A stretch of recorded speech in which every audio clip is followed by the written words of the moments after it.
Bonjour et bienvenue. Le sujet d'aujourd'hui, à première vue, il semble tout simple. Des gens qui se promènent dans les champs avec un appareil qui fait bip, la détection de métaux. Et pourtant, dès qu'on gratte un peu la surface, eh bien on découvre tout un monde de tensions, de lois très complexes, et puis aussi de véritables passions citoyennes. C'est justement le point de départ du livre, La carte trouée, qui explore un peu tout ce qui se cache derrière ces discours si souvent polarisés. Oui, bonjour. En effet, ce livre, ce n'est pas un plaidoyer pour ou contre, c'est vraiment une tentative de comprendre pourquoi, depuis presque 40 ans, on est coincé dans cette opposition stérile. Hmm.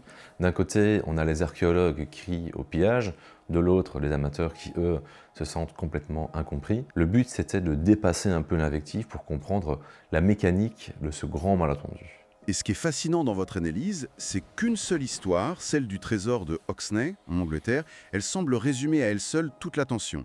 On y reviendra parce qu'elle est incroyable. Mais elle pose tout de suite la question.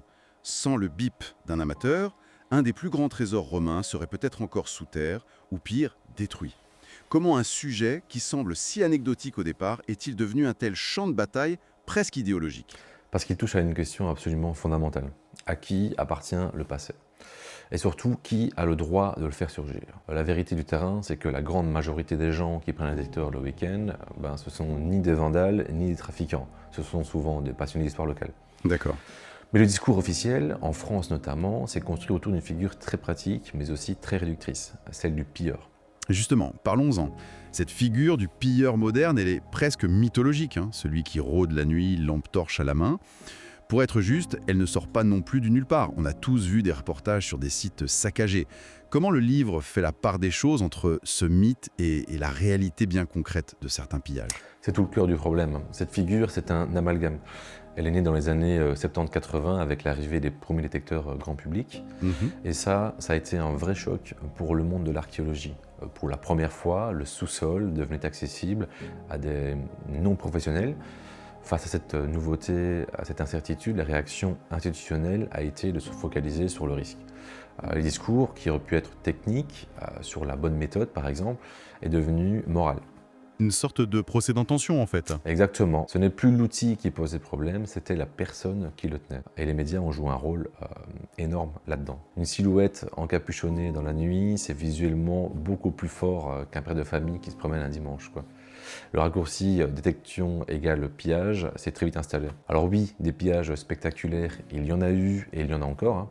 Des réseaux criminels très organisés, mais ils n'ont rien à voir ni dans l'intention ni dans la méthode avec 99% de la pratique de loisirs, quoi. Le drame, c'est que l'image de ces réseaux a été projetée sur tout le monde. L'amateur de bonne foi, celui qui demande des autorisations, qui aime l'histoire, il a été complètement effacé de ce récit. C'est fou de se dire que cette opposition entre le pro et l'amateur est si forte aujourd'hui. Le livre le rappelle bien, pourtant c'est quelque chose de très récent. Pendant longtemps, ils étaient plutôt dans le même camp. Absolument, hein. C'est une rupture qui s'est faite en quelques décennies à peine. Il faut se rappeler que l'archéologie, en tant que discipline scientifique, est jeune. Pendant plus d'un siècle, elle s'est construite main dans la main avec ce qu'on appelait les érudits locaux. Les instituteurs, les curés, les agriculteurs. C'était eux les relais sur le terrain. Exactement. C'était les yeux et les oreilles des archéologues. Si vous ouvrez les registres d'inventaire des vieux musées de province, vous trouverez des centaines de mentions du type monnaie romaine offerte par Monsieur Dupont, agriculteur, ou H. poli signalé par l'instituteur du village. C'était la norme en fait. Mais alors, qu'est-ce qui a pu provoquer une rupture aussi nette? On a vraiment l'impression d'être passé de partenaire à adversaire. C'est la professionnalisation de l'archéologie, hein. Une évolution qui en soi est très positive, attention, hein. On a développé des méthodes de fouilles beaucoup plus rigoureuses, un cadre juridique, des formations universitaires, Oui, c'est une bonne chose. bien sûr. Mais ce mouvement, si nécessaire, a eu un effet secondaire. Il a transformé en fait l'amateur qui, de partenaire, est devenu une anomalie, quelqu'un qui n'a pas les codes, pas la formation. Et le détecteur de métaux est arrivé juste à ce moment-là un peu comme un catalyseur. Il a donné un pouvoir de découverte à une population qui, du point de vue de l'institution, n'est plus légitime. Donc ce qui était une aide est devenu un Un risque de pollution de la donnée scientifique, hein, voilà. profonde, plus viscérale qu'une simple querelle de méthode. Au-delà du risque, qui est bien réel, de détruire le contexte d'un objet, qu'est-ce qui dérange si fondamentalement dans le fait qu'un amateur trouve quelque chose? Vous mettez le doigt dessus, hein. Ce n'est pas tant l'objet qui dérange, c'est l'information. L'information. Ouais. Ce qui inquiète vraiment, en fait, c'est qu'un citoyen puisse faire surgir un fragment d'histoire, produire une information scientifique potentielle, mais en dehors du cadre officiel, sans passer par la porte de l'institution. Dans le monde du patrimoine, la naissance d'une information archéologique, c'est un moment clé, très contrôlé, et quand cette information apparaît soudainement entre les mains d'un amateur, eh bien le système perd temporairement le monopole sur cette genèse. Donc, si je comprends bien, le véritable enjeu, ce n'est pas tant la peur de casser un vase romain que la peur de perdre le contrôle sur le récit historique. C'est une question d'autorité finalement. C'est une question d'autorité symbolique, tout à fait. L'archéologie s'est construite comme une mission de sauvegarde collective, une responsabilité de l'État.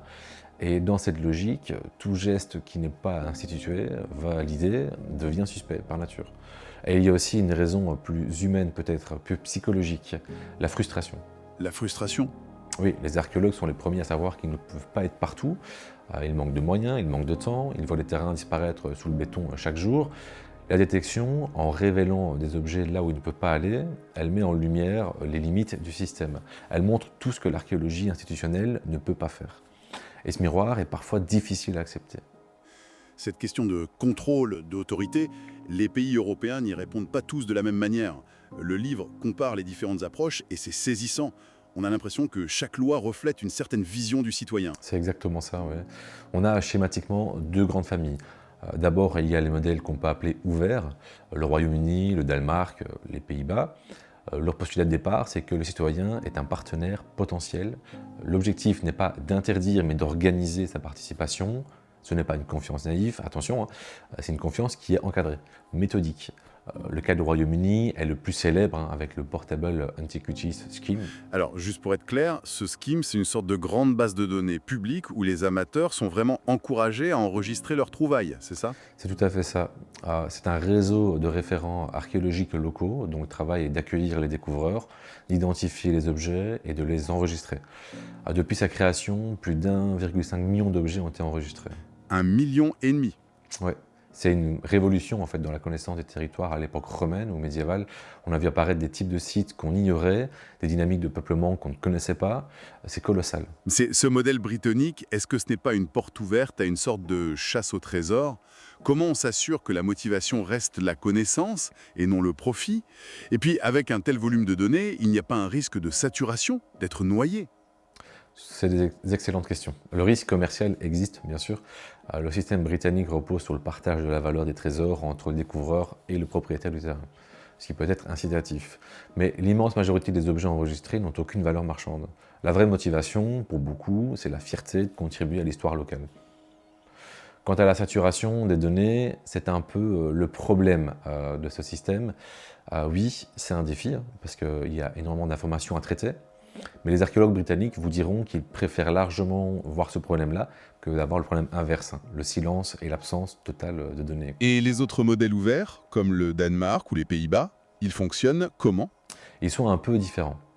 Au Danemark, la collaboration est née d'une nécessité. Le sol est tellement riche en vestiges de l'âge du fer ou de l'époque viking que les musées sont tout simplement incapables de tout gérer seuls. Donc, ils ont très tôt en fait collaboré avec les amateurs qui sont devenus des partenaires essentiels.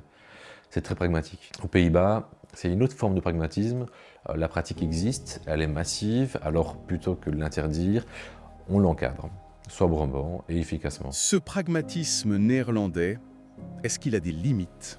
Est-ce qu'il y a un risque que cette approche plus légère laisse passer des informations cruciales que des modèles plus stricts comme le modèle britannique arriveraient à capter? C'est possible. Chaque système a ses failles, bien sûr. L'approche néerlandaise est moins centralisée que les autres et donc moins exhaustive que la britannique, par exemple. Mais leur philosophie, c'est que l'information qui remonte, même si elle est imparfaite, est toujours meilleure que pas d'information du tout. Et c'est vraiment là le fossé qui les sépare de l'autre grande famille de modèles. Les modèles restrictifs comme celui qu'on a en France. Oui. En France, mais aussi en Grèce, en Italie, en Espagne, là, la philosophie est totalement inverse. La protection du patrimoine passe par la limitation de l'accès. Dans les pays méditerranéens, c'est très lié à une peur héritée du passé. Des siècles de pillage, de trafic d'antiquités à grande échelle ont laissé des cicatrices très profondes. Pour eux, le détecteur a réactivé ce traumatisme en fait, hein. L'interdiction, c'est presque un réflexe en fait de survie patrimoniale. Et en France, le contexte est différent, mais la conclusion est la même. En France, c'est moins traumatisme qu'une doctrine d'État. La protection du patrimoine est une mission régalienne très centralisée. On privilégie la qualité absolue de l'information à la quantité. Le système protège donc très bien ce qu'il identifie comme un site archéologique. Le problème, c'est qu'il ne voit qu'une infime fraction du territoire. Tout le reste, les 95% des autres champs, forêts, etc., où aucun site n'est connu, ça devient un immense angle mort, quoi. C'est une protection très efficace Voilà, sur le papier. sur le papier. C'est une image très forte, cet angle mort. C'est un peu comme si, pour protéger une immense bibliothèque, on décidait de fermer à clé une seule étagère, parfaitement inventoriée, en laissant tout le reste du bâtiment prendre la poussière, sans jamais savoir quel trésor s'y trouve. C'est exactement cette image, hein.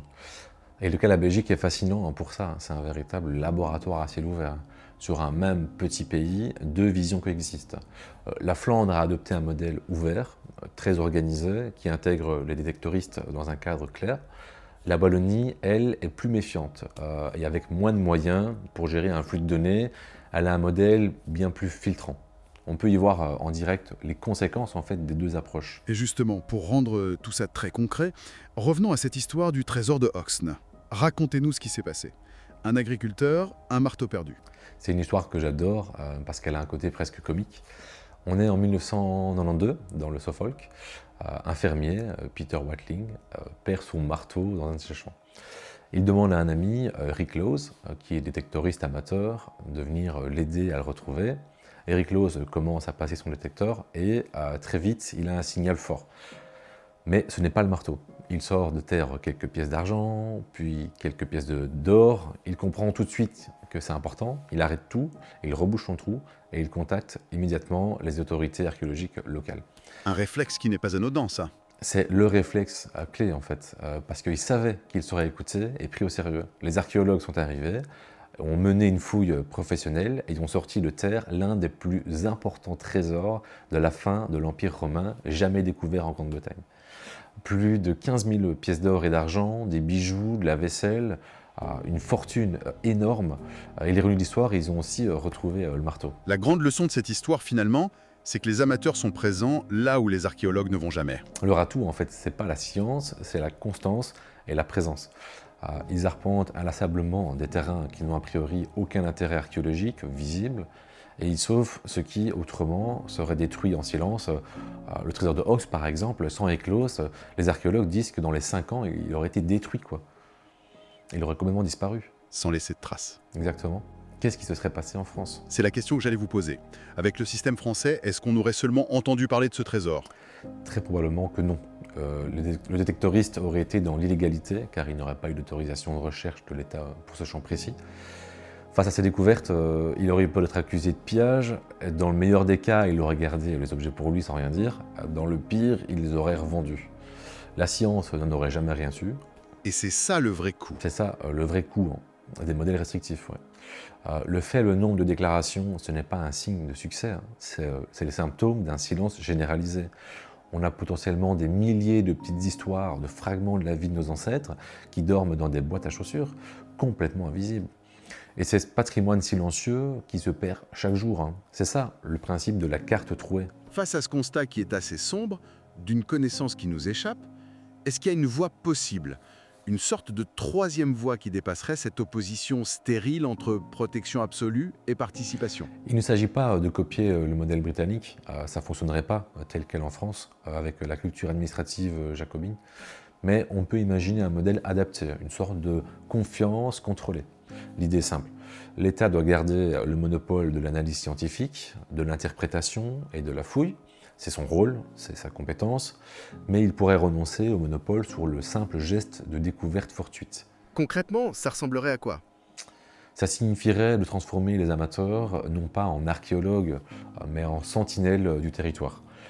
Des citoyens formés, responsabilisés, qui signaleraient leurs trouvailles via une plateforme simple, dans un cadre clair et non suspicieux. On ne parle pas de leur donner le droit de fouiller, mais le droit de signaler ce que le sol rejette naturellement. L'enjeu, ce n'est pas d'éliminer le risque à 100%, c'est impossible, mais d'arrêter de confondre le silence avec une forme de protection. Parce que le silence ne protège rien. Exactement. Le silence ne fait que masquer notre ignorance, en fait. Une connaissance imparfaite, une donnée brute qui remonte du terrain, vaudra toujours mieux qu'une absence parfaite de connaissance. Finalement, tout ce débat sur quelques morceaux de métal dans un champ, ça pose une question qui nous concerne tous. À qui appartient le passé? Et qui a le droit de le raconter? Je crois qu'il est urgent de sortir de cette logique binaire. La question n'a jamais été de savoir qui a raison entre l'archéologue et l'amateur.